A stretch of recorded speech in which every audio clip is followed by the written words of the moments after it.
Record. Yeah, Okay. yeah. Hello, everybody on the channel. I'm here today with Serge Côté, the composer behind Kevin Spencer. Hello. And Serge, today I was thinking I would like to just start talking about a little bit of my story behind the show Kevin Spencer and the purpose of me having this interview with you today. And then I would just like to hear a little bit about you and what you're up to nowadays. Okay. And then lastly, I would like to talk about the involvement you had in Kevin Spencer. And if we have some time after that, I was thinking we could just have some general talk about music. Yeah. How does that sound with you? Sounds great. Okay. Sounds. Also, I want to thank Rick Kalbars for helping setting up this interview and this contact between me and Serge. So I'm just going to talk a little bit about the channel that I have. I have this channel. It used to be called the Kevin Spencer TV, but now with YouTube's layout, I think it's just called Kevin Spencer or something. And this is also a little bit of a confession because, okay, the thing is, like 15 years ago or something, I used to, like, it was really hard getting to watch Kevin Spencer. I couldn't find it anywhere. And eventually I found some file online, like a torrent. So 11-year-old me downloaded the entire show. That's illegal, and I apologize for that.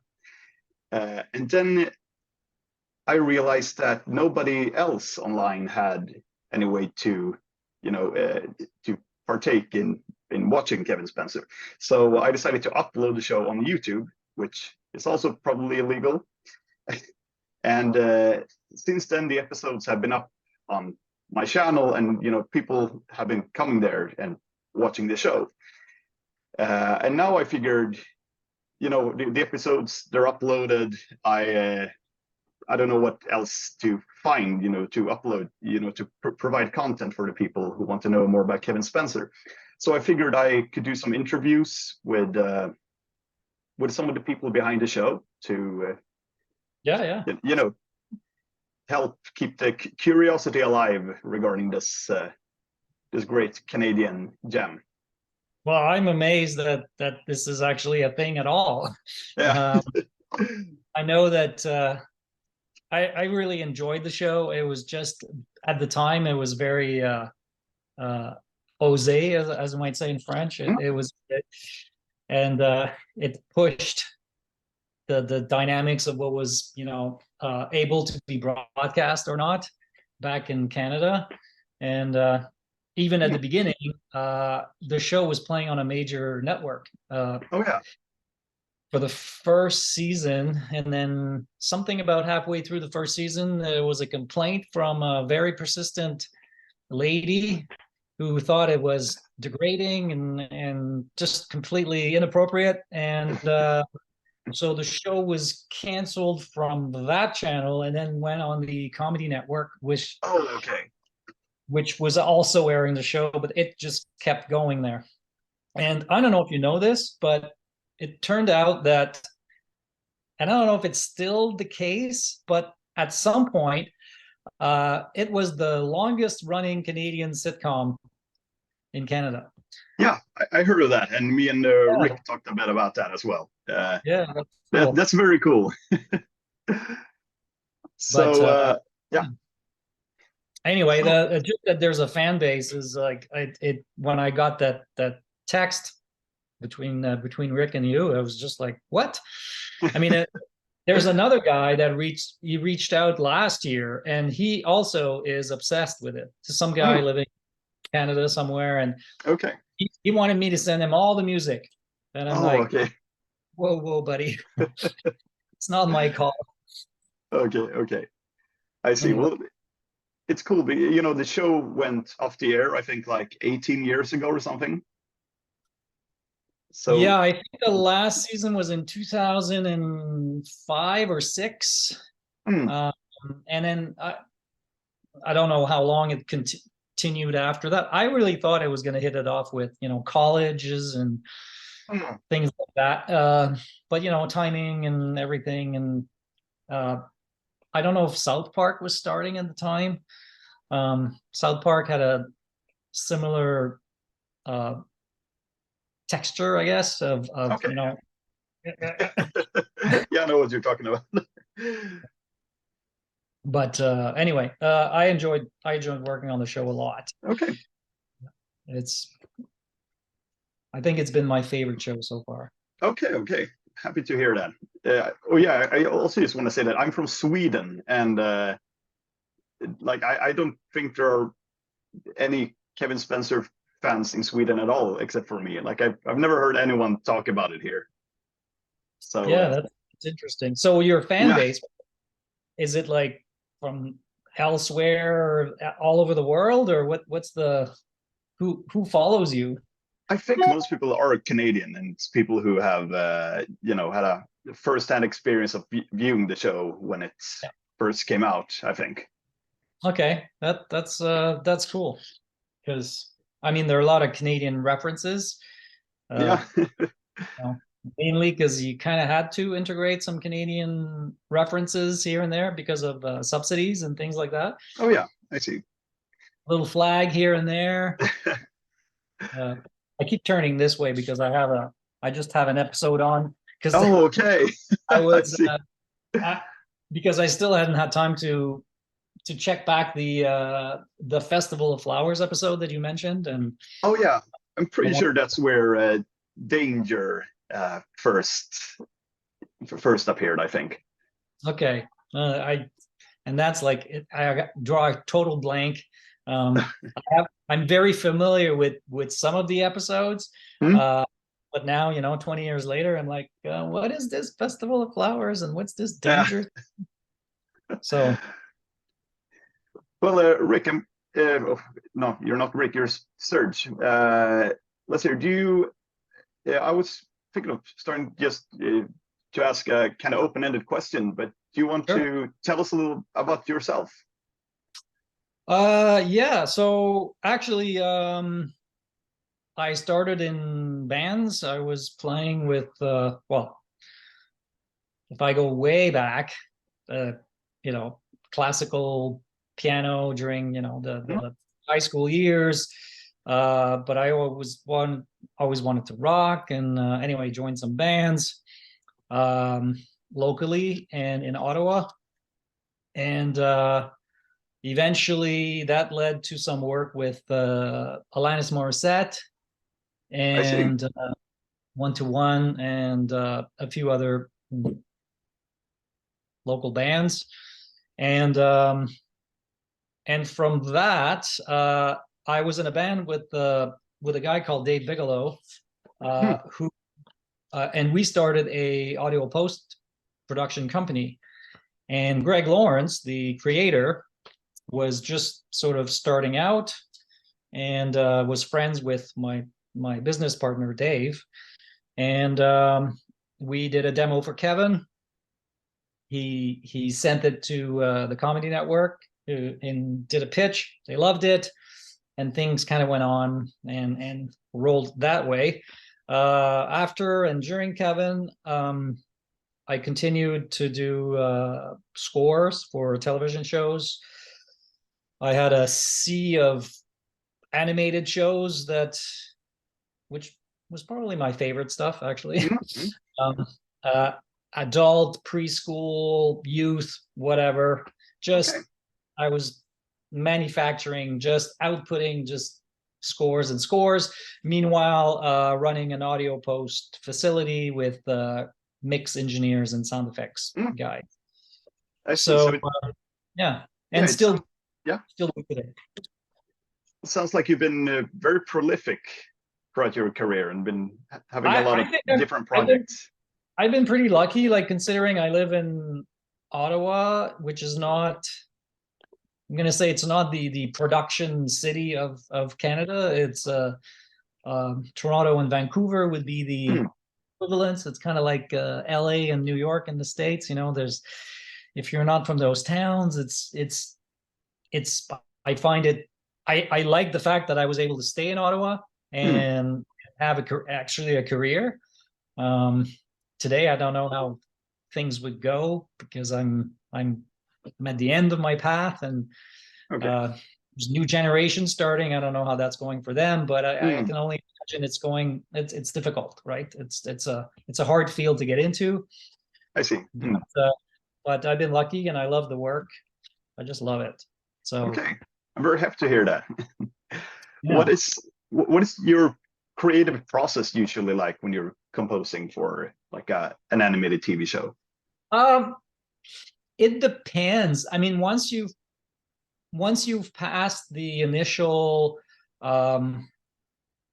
what is going to be the sound color, let's call it, the sound palette of a particular show. Like if it's an action show, is it a comedy? Is there something bizarre about the show where there should be a unique flavor of instruments or whatever? So that usually starts that way. And sometimes like it's easy. Sometimes the director is like, I want like big band meets country western. Okay, so let's go with that with some dance beats. Okay, let's do that. So it or jazz or whatever. Usually there's the director will have already an idea of what they think they want, which is usually very helpful.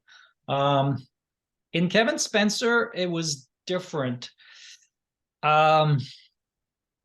Because it started out with these little interstitials. They were like 2-minute bits. It's very, very rough. I think season 1 is like that. It's just these little sort of 2 to 5 minute episodes put into half hours. And this is I was going more with the storytelling. You know, the narrator was talking like a la la la la la la la. Meanwhile, the cartoon actually doing something really bad, and so it was just piano. It was just like old style piano, almost like silent movies, right? Yeah. And then with season 2, then things became more of a story, which sort of went through the whole 30 minutes. There was more happening, more movement. So there I was like, okay, I'm doing a full score. And I don't remember how I started. I just started. I know that Kevin has its own sort of hip hop kind of beat behind it, and I kept that pretty consistent through all the seasons. Same speed. Like because sometimes you have to produce really fast. There's always pressure to go fast. So you kind of have to like start and just go. And so with Kevin, it was like, okay, episode I'm going to do this groove, and it's going to be this flavor of sounds for him, and then for the dad and the mom it was a different flavor, and this and that. And then things always evolved into epic or silly or whatever. So you kind of go with the flow. The story continues and you get inspired by the story and what's happening, and it just pours out. Okay, I see. It sounds like it was pretty like sounds like it was a pretty wide sound palette that you had to work with while you were working at Kevin Spencer. The most amazing thing was that I had full reign, full decision making. I was basically all alone, just doing my thing.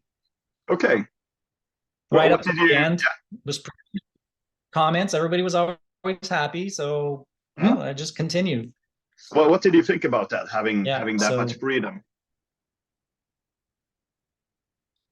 I think it's great. Generally, I've pretty well been able to have that. It's been throughout my career, but especially in Kevin, where even at the end, where I had somebody else in my team do the mix and sound effects, and during the last mix stage, I was actually directing how music or effects should actually balance. So I was always able to push the music a little bit louder than usual, I think. Okay. Probably because I was less experienced at the time. And I just like, yeah, I want to hear that music. Push it, push it. And so that's what happened. Okay, I see. Yeah, it was pretty cool. Was there any particular instruments you used? Yeah, you mentioned piano earlier. Was there any other instruments you used? So I pretty well use the keyboard, and I just mimic everything that I need. Okay.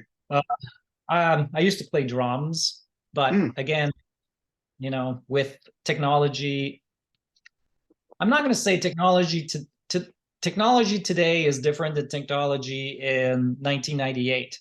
Okay. I basically had, rack mounts. I still have a couple at the bottom there.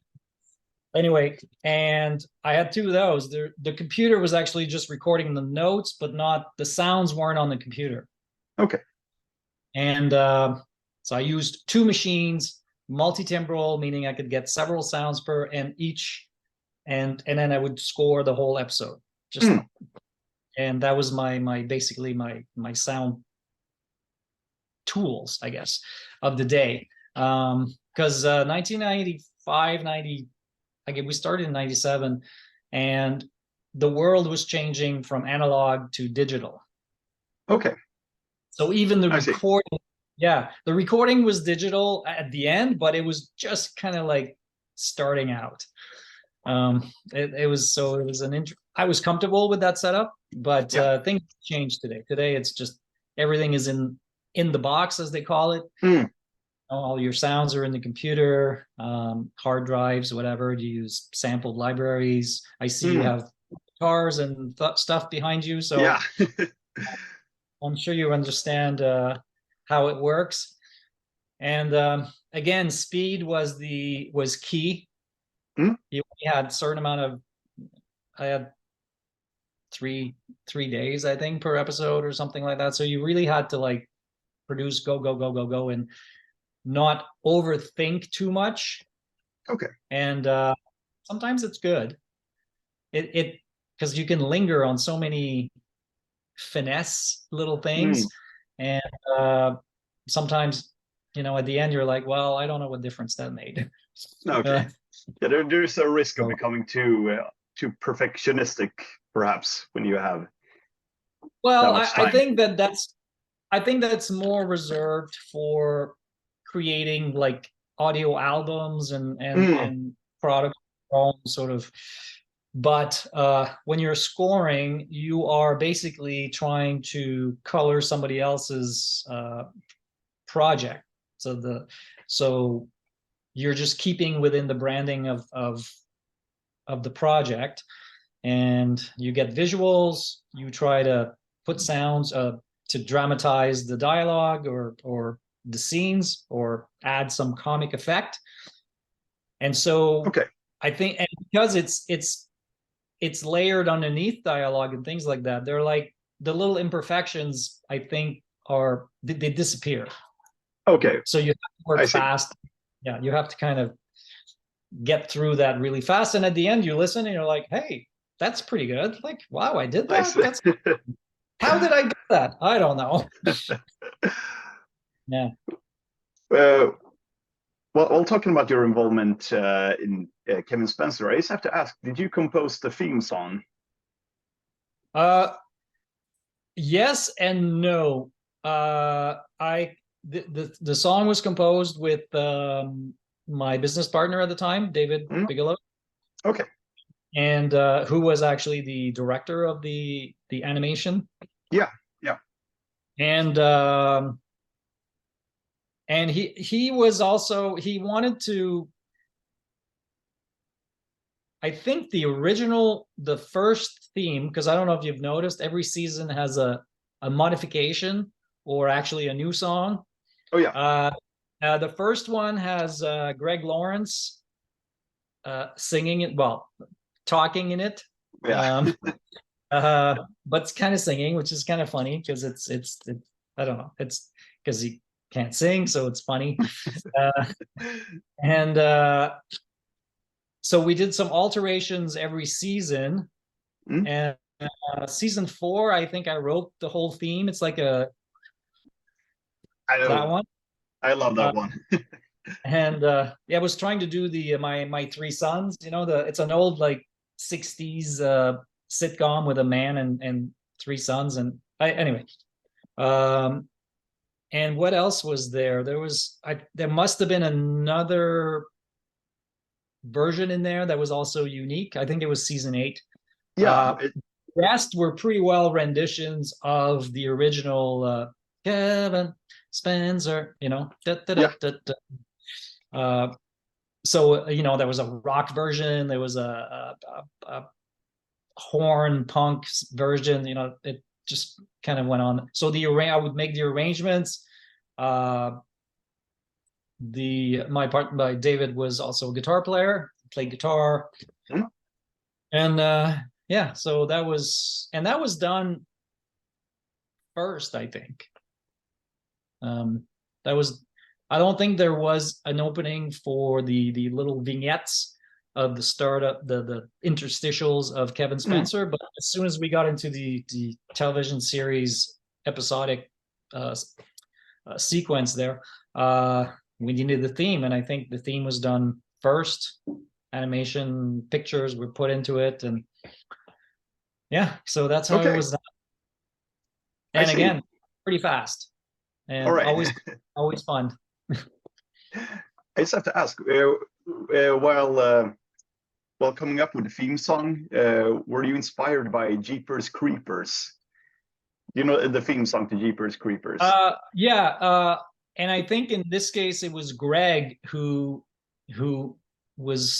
sang something. He just went like, "Hey, can you guys do something like Spencer?" Okay.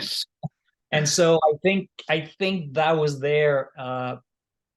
Yes, I'm pretty sure that was in there, in his mind, and it was like, yeah, I see. Kind of like that, but I think I see. the whole idea was to make the vibe of the song sort of like la la la la la, everything's okay. Meanwhile, they're just swearing and beating each other up. So it was doing that contrast. Yeah. Establishing. That's hilarious. Yeah, making it sound like it's okay that he's an alcoholic, sociopath. No problem, right?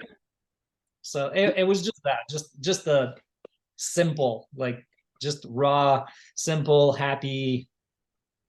Yeah. I see.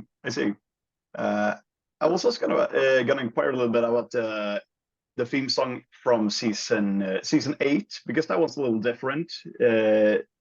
I think it goes something like that. Puking on the run, he swears at everyone. Yeah. Do you remember that song? Yes. It was trying to do that sort of Italian. I don't want to say mafia, but that era of that 70s Italian croner, that, and it started originally was going to be a male voice doing it, and it wasn't really working out. Like there were a couple of people that we had in mind that were going to be like the perfect, the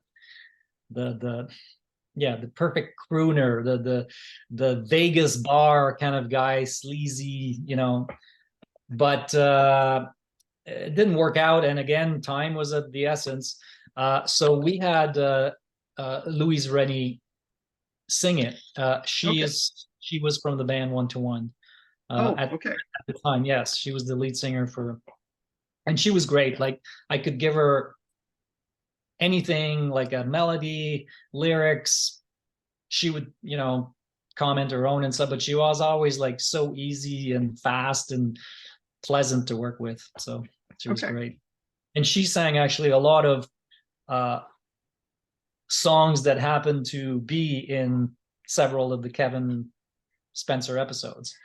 Okay, I see.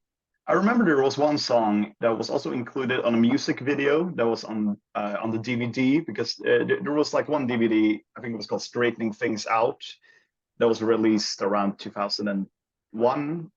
And as a bonus feature on there, there was a music video that I think comes from a season 3 episode that also has an original song on it. I think it goes something like "You're my dad, Oh, yes, I'm your yes. mom." Do you remember Yeah. that? Yeah. So I wrote that and then I got her to sing it. Okay, so it was also that. What was her name? Louise Rennie. Who's Rennie? Louise Rennie, yeah. She goes by the name of, professionally, she went by the name of Sal, S-A-L. Okay. And yeah, it was just, again, she was around and it was easy, and we anyway, one time, actually, a little story about music. There's Mhm. one episode that's a musical Oh in, yeah. in season 5. And so a week before I'm supposed to start, Greg comes in, he does his voices, and he's like, "Oh, did anybody tell you the next episode is a musical?" Okay, bye. What? And So, so I had to write sort of preliminary uh, maquettes of sounds, because in animation you need the audio first, especially if there's going to be lip syncing, right? The yeah. singing. And so I just did a little piano thing with a few lyrics, and then we got to the studio to record Anastasia Hmm? and Percy, and then realized, oh my God, these people can't sing. They can't sing. How are we going to do this? So they did the best they could. And then what I did is I added instrumental melodies to complement the melodies. Okay. Okay. I see. I'm pretty Also, sure. Yeah. there's one song in there where Percy talks to his liver. That was what I was just about to say. Yeah. So I did the liver. Okay. But Greg sang a little something just before that, but he just sang it like ad lib in the studio while he was recording his lines for the episode. And so I just built music around what he sort of sang to make it Okay. a dramatic kind of like the, because he's like, oh no, and then it goes, I think there's like thunder, and then the liver appear, and Yeah. So so you did a voice for the liver. yes, yeah. Okay. I see. I didn't know that. And I remember. Yeah. now that I listen back to it, I'm like, wow, there's a couple of words in there. I can really tell that I'm French. Okay. I remember there's another song in that episode. I don't remember the context behind it, but I think it's like some woman who sings something about "step right up and join the line." Oh, yes, yes. It was like a military kind of Yeah, yeah. yeah. I forget what the character was doing, but that was Sal also. That Okay, was I see. yeah, that was Louise doing. I'm gonna say she did most of, every time you hear a female vocalist that can sing, Hmm? it was her. It was her. Okay, Uh, okay, I see. yeah. My wife actually was the one who did the voice for Anastasia. Oh, The okay, I see. Yeah, yeah. So, and that was like, oh my God, you can't sing either. Jesus. Now she can. She practiced Okay, a I lot see. in 20 years. Now she can, but back then she just couldn't. It was hilarious. Yeah. That's Anyway, great. that's fun stuff. But yeah, it was every time, we finished the season, you're like exhausted and you're like, oh my God, this was like, it's a lot of work. And then you have to, it was a really well-oiled machine. So every episode came in every 2 weeks. And plus I had other shows that I had to do in between, right? Oh, I see. And then at the end, I'm like, oh, we're finished. Oh, thank God. But then, a few months later, it's like, oh, I wonder if there's going to be a new season of Kevin Mm, Spencer. yeah.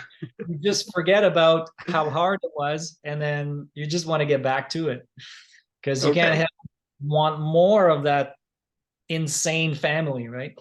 Oh yeah.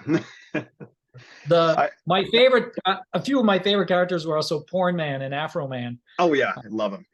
because it's that whole like 70s, like just sexy sort of, but Oh not, yeah. but porn, what we think is like old porn music. Um, because it's not like I did research on porn and go, whoa, what kind of music do they do there? It's more like it's what we think is porn should have, and Mhm. what we think is funny of porn. So, you know, that kind of I know exactly what you're talking about. I love that. me too. It's so like I love that era. It's so I don't know. There's something special. Somebody told me once I was born in the wrong decade because I was, an 80s, 90s guy, but really I should have been like a 60s, 70s guy. Okay. Yeah. So, Well, what kind of music inspired you to start composing, or that has inspired you along the way during your career?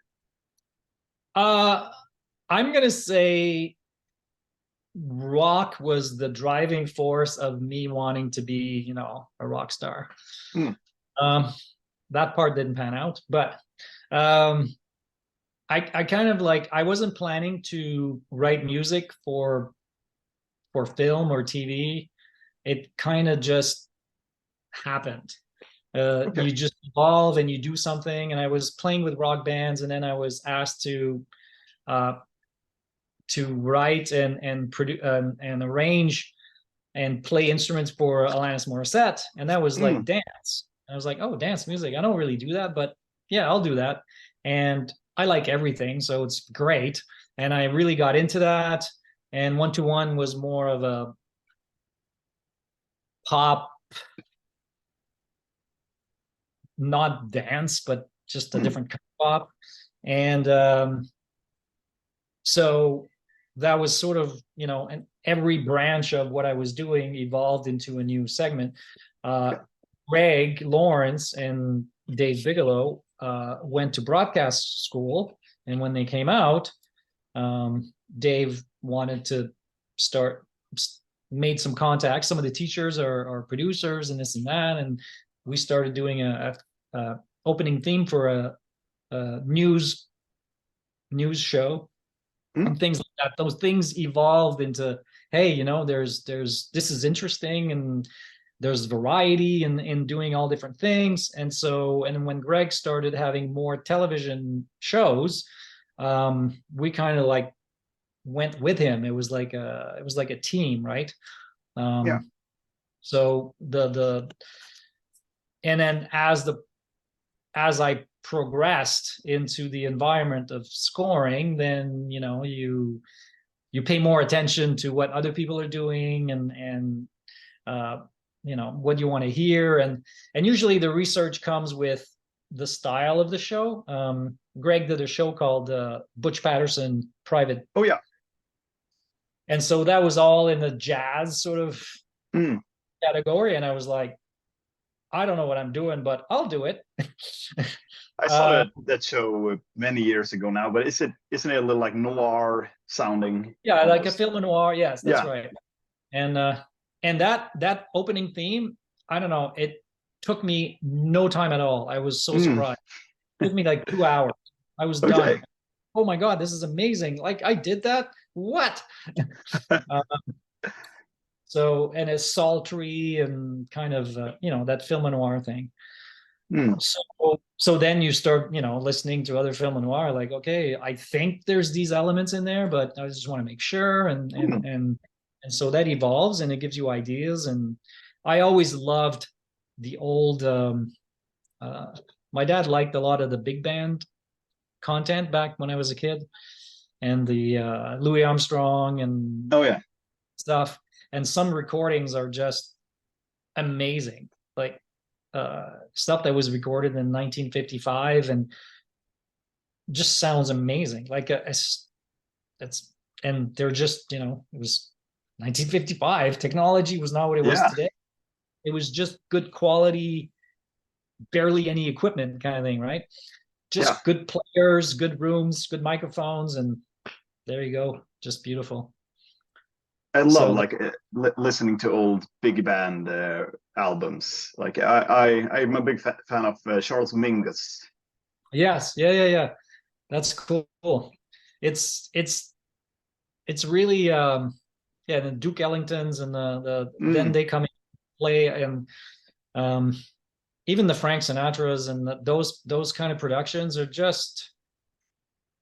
And then when you listen to Bublé, for example, who's like a new generation mimicking the old, and then you have an even more, or even Harry Connick Jr., right?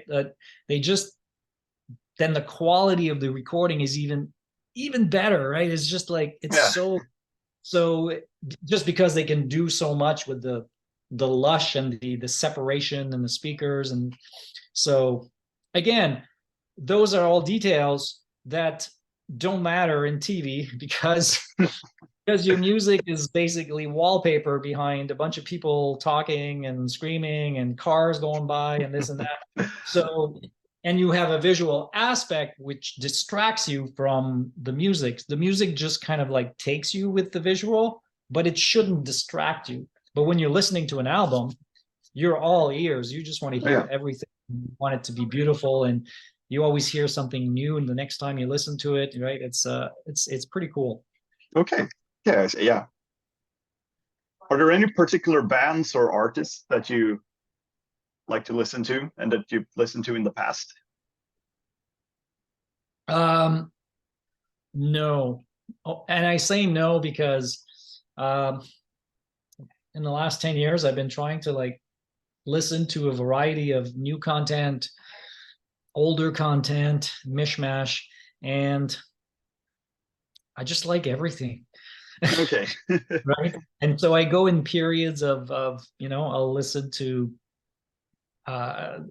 some things that will come back. Like recently I just listened to God, who was it? I think it was Saya or something. And just out of the blue, I'm like, I want to know about her and what's happening. And it's just, beautiful stuff. Yeah. Even Taylor Swift, just like you listen to a few songs, you're like, wow, yeah, you're really good. Damn. I can relate to what you said earlier about feeling like you were born in the wrong generation. Like I love listening to old like 80s bands. I love Talking Heads, for example, and like even earlier than that, like 60s. I love like the late Beatles album that they came out with. For me, it wasn't that I was listening to a lot of that stuff. It was more that I was prone to want to bring that stuff back in the material I was writing. And maybe it's because of the music that my dad played at home, which was mainly, like I said, the Louis Armstrongs and the rumbas and sambas and this and that. And even some French various things, like not much, but some French singers. Okay. Which now that I look back and listen back, I'm listening to it with experience, so with a different ear. It's very different. What you thought a song was like, and what it actually truly is now when you listen to it. And sometimes it's like, wow, it sounds much more simple, or I thought there was more of that instrument in there, but I guess there wasn't. And it's so clean, there's no effects, there's no nothing, it's just dry. I thought it was more lush. Like it's really, that's what I like to do when listening back to what happened, to that era, whether it's 70s, even the 80s, because in bands I was playing with at the time, 80s was the new wave, kind of the British invasion, let's call it, of synthesizers were coming, and booth hair and all that stuff. I really got into that. Okay, nice. Do I listen to it now? No. I'm kind of done with that. But when I hear it, I'm like, oh yeah, that was great, right? I don't know. It's hard to, as you get older, it's hard to like get to listen to new things, to sort of embrace the new generation of content and go, oh, okay, that's what they're doing now. Like, how, you know, what are they doing? And why do they like this song? I don't really like this song, but this is a song that's really popular. I don't understand. And then you kind of, and sometimes it's just not for me, but it still sounds great. Yeah. Why is this song a hit? Yeah. And sometimes it's like that song's a hit because it's a hit. It just sounds like a hit. Hmm. You kind of know, right? It's like even when you write a song and you're like, yeah, there's something there. It's hard to tell, right? But it's just there's something there. Yeah.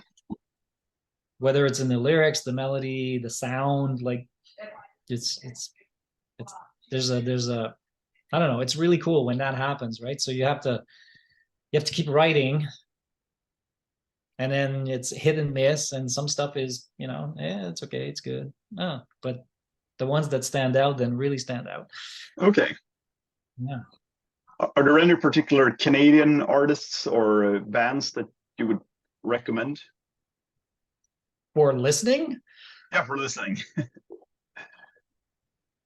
well, I mean, if it was in the big band that I just mentioned Bublé there earlier, I know Yeah. that he was a fad, and I don't know what he's doing now. I don't even know what's happening with him.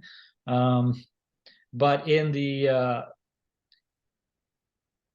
rock or even pop areas, I have no idea. And mainly, Okay. I have no idea because sometimes I listen to stuff and I go, hey, this is pretty cool. But I actually don't know that the band is Canadian, Okay. right? I saw a concert recently at 21 Pilots, Hmm. which was freaking amazing and Nice. so loud. But you know, and they're not, you know, they're not Canadian, but Canada, United States, there's a lot of in the pop sort of window. Um, Sometimes it's hard to distinguish what is what. I found it easier back in the earlier days, like the Bryan Adams and the Tom the Red Rider sort of period, Tom Cochrane. Hmm. They were really distinctively Canadian, but even like Leonard Cohen, he's so international that I don't even think of him as Canadian, but he Okay. is. Um, so it's I don't know. There's so much good stuff out there. I can't pinpoint anyone in particular, but I it's see. And sometimes it feels like you're almost paralyzed by choice in today's society. There's so much music out there.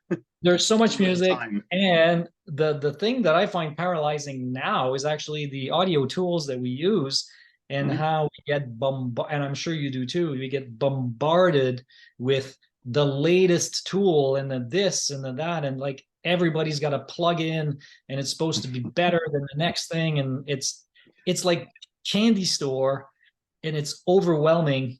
Yeah. And like I just recently got a new computer and I decided to start from scratch and format it and like put everything in again. And it was going through like all the plugins and stuff, and it was like over 1,000. Like Oh, I didn't even know I had 1,000 plugins. Like, this is insane. And so now I'm trying to go, okay, no, I'm not looking at, like, I like to know what's happening, but you know, what I have is good. I'm going to use this for a while. This is good. It's okay. This is just another EQ. There are I can really, 20 million EQs available, but you yeah. know, it's okay. I got 20 or something or 50. I think I'm good. It's okay. I can really relate to that. I've been trying to get into producing some music on my Yeah. own, and I bought Logic Pro X a few years ago. There's probably an even later version now. And I also remember that, at first I used the bass plugins and I was like, okay, this is cool. But like, the famous producers, they probably use some very advanced, cool plugins. So I remember that I saved up and I bought, I think it was called Complete Control. Yeah, And from the native instrument. yeah, and there was so much stuff there. And me and my friend, we sat down and like, okay, let's create a hip hop song and lay some bars on top of it. And Yeah. we just like we never came anywhere because we got stuck like trying all different sound palettes, all different plugins. We Yeah, I started, spent yeah, there were times when I was looking for a particular sound and I would spend hours. And I'm at time is like of the essence. I need to speed up, but I'd be like yeah, 2 hours like looking for that sound. And I'm at the end, I'm like, okay, well, this one will do. But it's like, no, it's not quite right. It's not quite right. I know what I'm hearing, but I need that's horrible because you just can't move forward, right? You're just other times I just stopped and I said, okay, I'm going to create it myself because it's going to take less time to actually do it. yeah, But yes, there's so many choices. You go through preset after preset, and you want to make sure that you didn't miss the perfect one. And so you get lost in your creative momentum then gets lost in this sort of sea of possibilities, and then you're like, oh well, I guess I'm gonna do something else now. yeah. I can relate to that so much. I can see how it gets overwhelming. So I Yeah, try to kind of go, okay, you know what? I got 10 minutes. Let's find something. And then from that, you kind of go. And then later, if it really bugs you, then you can come back and go, you know what? It just needs a tweak because the frequencies that sound has doesn't really fit with the rest of what I did, because everything has a place in the spectrum of sound, right? mm. The bass should be there and the this and the vocal should be there, and Oh it yeah, can't be too big. And I don't know, I find like the more you know, the less you know. It's yeah. it's an interesting world, that That's the sound that, world. that's what we in psychology call the Dunning-Kruger effect, I think. That Like the more you know, the more lost you feel. Yeah, that's right. That's right. There was bliss in the ignorance of my youth, because I just didn't care and I didn't hear the imperfections. I just kind of went, oh, do this, do this. Oh, look at that, I'm done, yay. And even listening back, it's like, yeah. Uh, David and I did a before Kevin? Yes, before Kevin, we did a little TV show, two little kids hosting sports and stuff like that. And we had nothing like equipment, tape machine, a mixer, and speakers that weren't even like the conventional speakers and it sounded really good. Like going back, and now we get like, sometimes I get other people that help me with mixes, like they arrange a session for me, and then I kind of tweak and finalize the mix. And the plugins, like the list of effects that are on these channels, I'm like, oh my god. And I sometimes I just like, no, mute, get rid of this. This is just, yep. Oh, look at that. It sounds cleaner. It's funny. It's like we feel that we're missing out on something, and we need to add it because, oh no, it's like it's going to make it sound even better. But sometimes you have three EQs on a strip, and one's doing something, but then the other one is doing something to cancel something from the first one, and then the next one will boost something that wasn't done by the first two. It's like, well, this is really, but it's, I think that's what happens now, is it's so easy to just have access to so many uh plug-in flavors that you don't want to miss out. You just fill it up, but Yeah, less is more. I keep coming less back. is more. Less is more, and it's difficult. It's Yeah, difficult. Even as a scoring person, I was prone to really orchestrate, like lots of layers and this, because it was like, it doesn't sound real enough, or right. And I always like kind of went there, and sometimes like I listen to some material that's done with just two or three instruments, and it is so refreshing, mm. especially when you hear all the nuances that each instrument brings versus just adding like ugly, just, you know, massive string sections and this and that, and like it's good too. Yeah. But there's an elegance sometimes too to the subtleties that come with just, you know, 2 or 3 really good instruments. So it's the trade. You have to, you have so many choices, but then you kind of go, you know what? I'll use these 20,000 other sounds in some other songs later. Yeah. No, I want to use them all in my song. I want to use everything. But then the song starts to sound the same because you're using everything again. It's like, no. So anyway, I have to work on that. Yeah. But I know that feeling. Yeah, it can be so overwhelming. It is, and it's sometimes you're like, oh, that's not enough sounds. I need more. I need to. Well, no, maybe it is enough. Well, so and it's only a minute percentage of people that actually will appreciate the textures of sound when it comes to a song. Lyrics, melody, the sound of the voice, that's really the focus of what you're listening to when one is listening, the majority of people listening to the song. I'm always so focused on what's underneath all of that sometimes I miss the intent of the song, because I'm not really listening to all the words. I'm not really, you know, I'm just listening to the textures. Okay. Right. It's an interesting, anyway, the more you know, the less you know. Yeah. Well, so Serge, I think we were supposed to talk for like 30 minutes, and we're definitely over that now. Is it okay if I ask one final question? Yeah, for sure. It's just for my personal curiosity, but are there any like concert experiences you've had that have really stuck with you?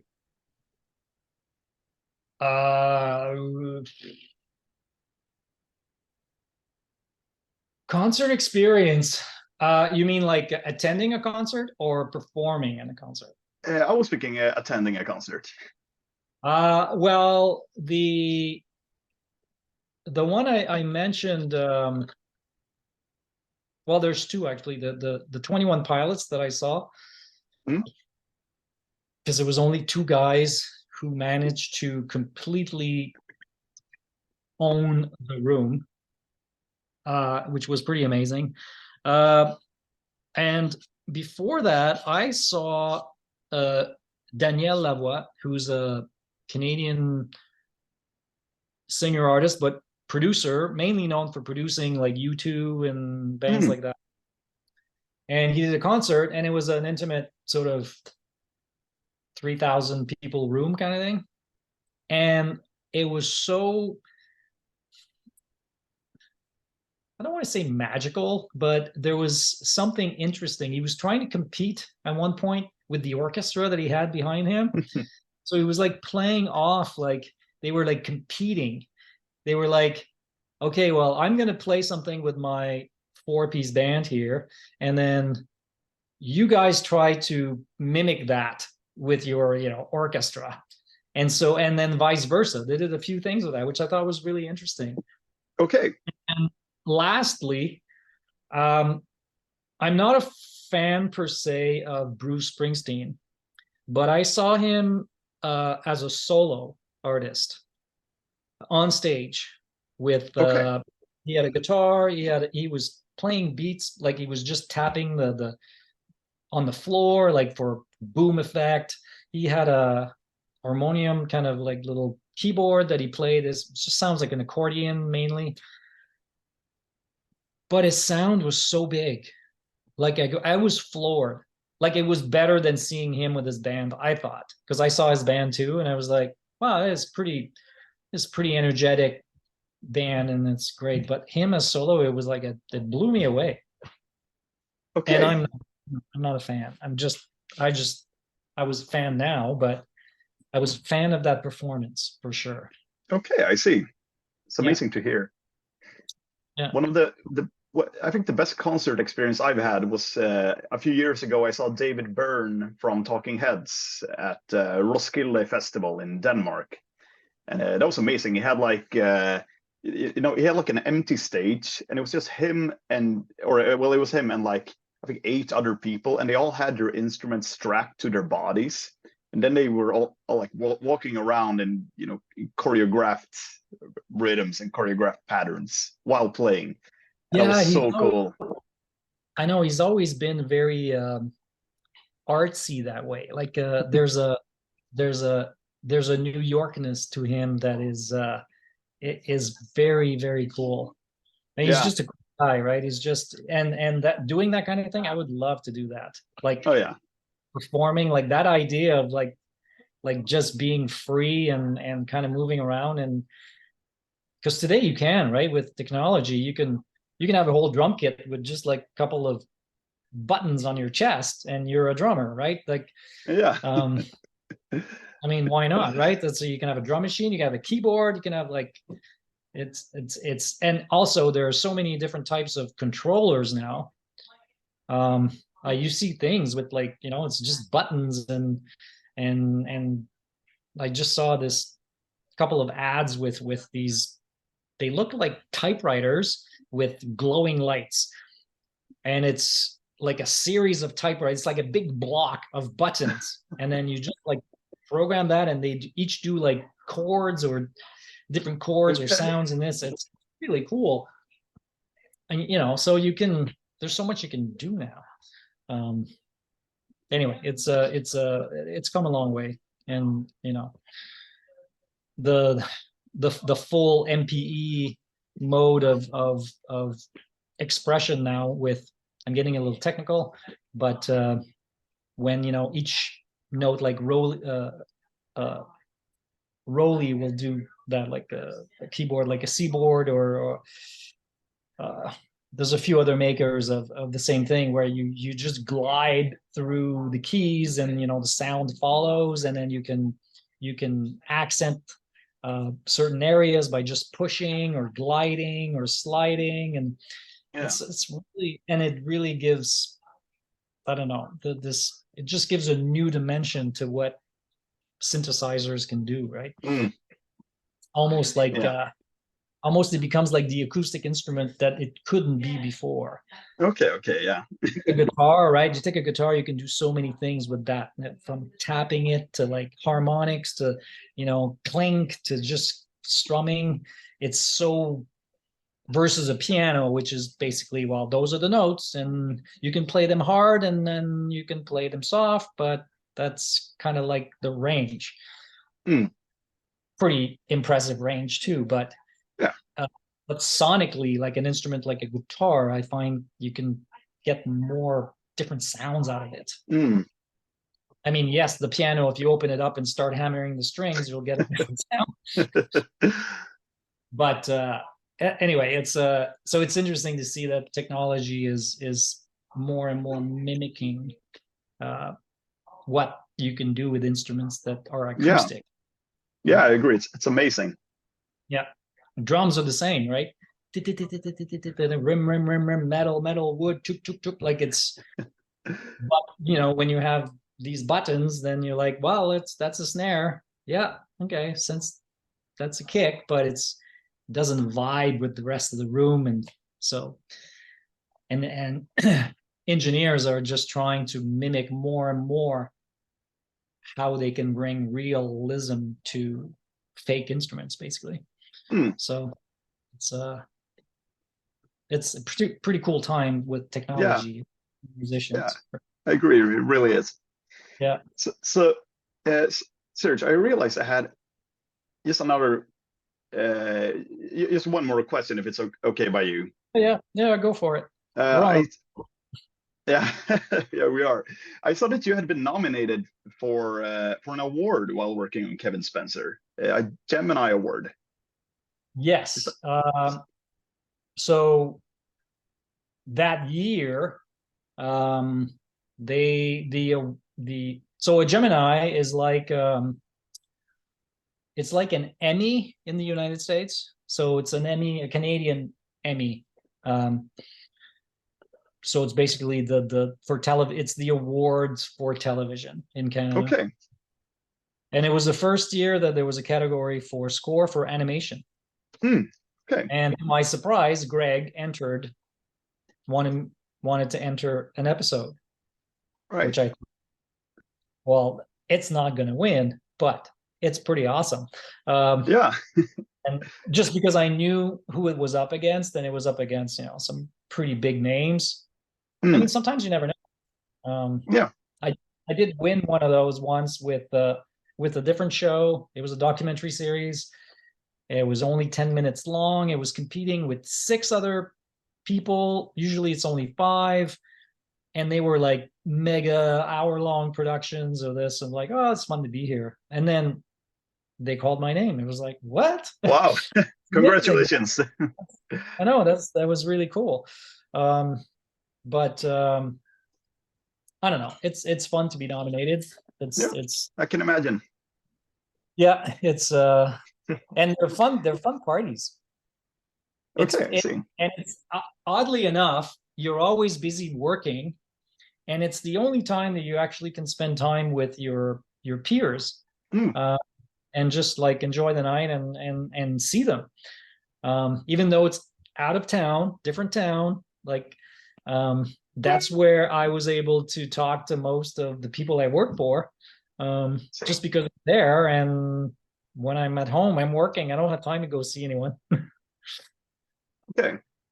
Yeah. So yeah, that was great. It was amazing that it was recognized. Yeah. Yeah, really. Congratulations. Thank you. Thank you. Well, this has been a great interview. Yes. It's been really interesting hearing about what you're up to now and what your involvement was with the Kevin Spencer show. And it's been nice talking about, just music composition and production and stuff with you. Well, it was nice talking to you too. I'm sure we could keep going for hours. I feel like yeah, I feel so too. Well going. But and working on Kevin was was really pleasant. Like everybody was always cheerful. And it was a very nice project to work on. I'm happy to hear that. Yeah. And thank you for being a part of this show. And thank you for keeping it alive. Yeah. All right. Well, thank you very much, Serge. It was nice. It's been great. Yeah, it's nice to meet you too. Let's see. I'm gonna try stopping the